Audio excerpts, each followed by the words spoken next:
O Evangelho em 3 minutos, com Mário Persona. Depois de partir os pães e os peixes, Jesus entregou as porções aos discípulos para que os dessem à multidão, e aí nós vemos que todos comeram e ficaram satisfeitos, e os discípulos recolheram 12 cestos cheios de pedaços de pão e de peixe. Os que comeram foram 5.000 homens. Marcos 6, 42 a 44. Jesus poderia muito bem fazer com que as porções chegassem às mãos das pessoas sem a ajuda dos discípulos, não poderia? Sim, mas ele quis convidá-los a participar daquela tarefa de distribuição. Assim também o Senhor dá a pessoas comuns o privilégio de compartilhar a sua palavra. Pense no prazer que será encontrar no céu alguém que ouviu o Evangelho de você aqui na terra. Talvez você relute em levar o Evangelho por não ter uma formação religiosa regular. Ora, foram os homens que inventaram essas formações clericais e colocaram condições para o exercício do ministério da Palavra de Deus. Condições essas que Deus jamais aprovaria. Nos sistemas humanos, você precisaria estudar teologia, ser ordenado por uma junta de homens, mas para Deus é suficiente que tenha um coração pronto para ser um instrumento dele.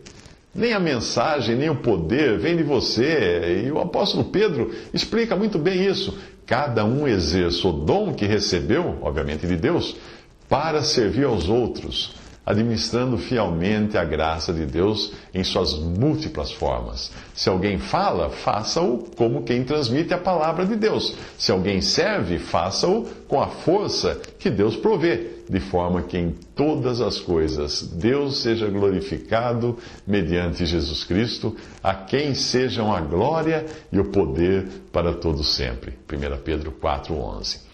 Repare que até Paulo, com toda a erudição que ele trazia da sua formação anterior aos pés do famoso mestre judeu Gamaliel, mesmo Paulo tomou o cuidado de não deixar que a sua eloquência, seu conhecimento e a sua capacidade humana interferissem na sua pregação.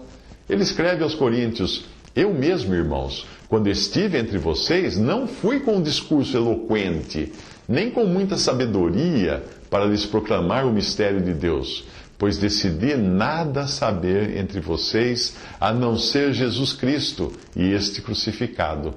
E foi com fraqueza, temor e com muito tremor que eu estive entre vocês. A minha mensagem e a minha pregação não consistiram de palavras persuasivas de sabedoria, mas consistiram de demonstração do poder do Espírito, para que a fé de vocês não se baseasse na sabedoria humana, mas no poder de Deus. 1 Coríntios 2, de 1 a 5. Deus quer que seja assim, para que ninguém se vanglorie diante dele. 1 Coríntios 1, versículo 29. Visite 3minutos.net. Dúvidas? Visite respondi.com.br. Adquira os livros ou baixe o e-book. Também para Android e iPhone.